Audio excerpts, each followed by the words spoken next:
sa bukid mga kamangyan, kaya kako ay di na rin ako maligo. Guys, maliligo kami pero may ulo-ulo dito sa balon.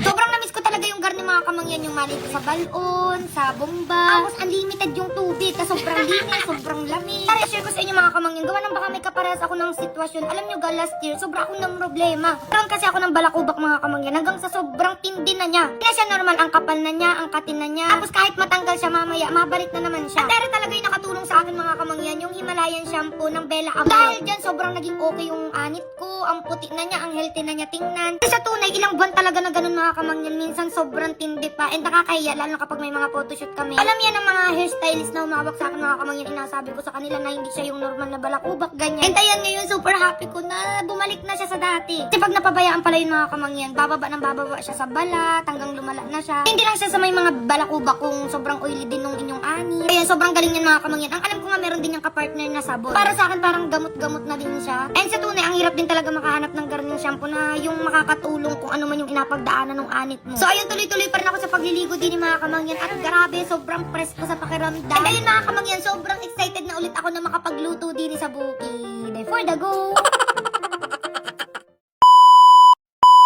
Ito nga yung isang bilaang takoyaki mga kamangyan na ikaw mismo yung galagay ng topping. So ayan, tikman natin kung masarap. So ayan, ganito yung itsura niya mga kamangyan. Sobrang dami.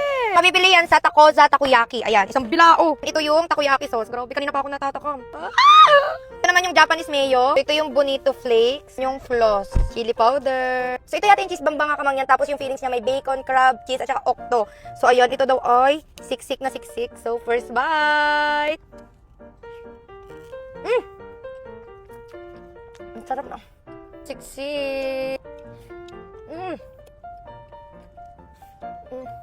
Sobrang laki eh. Cheers. Masarap yun. Ang sarap. Masarap yun. Yun, ang tagal namin dito mga kamangyan. 2 hours yung biyahe namin papunta dito. 3 hours. Uy. 3 hours kaming kahintay. 3 hours ulit ang biyahe sa barko. 2 hours papunta sa amin. So talaga. Total off. Basta matagal. 10 hours. Bali mag-scroll lang muna kami din mga kamangyan. Dayan. Dumaan yung aking yung video ko nung sa Casey rin na yun, no? Yung pinakita ko yung kilikili ko. Alam ko, ang dami pala tingin 162,000 likes. Tapos yung mga comment doon, inatanong ko saan daw nakakabili, ganyan-ganyan gusto nilang bumili. Super ganda talaga. And alam niyo dito sa sakyan ng baon niya. Oh. Kasi nga, adalhin ko ito sa Mindoro. And kapag may mga travel kami, lagi akong may dala-dala niyan. Kasi nga, syempre yan ay, alaga ako ng aking kilikili. Di makatulong to kung meron kayong chicken skin, may itim yung kilikili, may amoy. Lahat-lahat na hindi lang sa kilikili, pwede din sa batok, sa siko, sa tuhod, sa singit.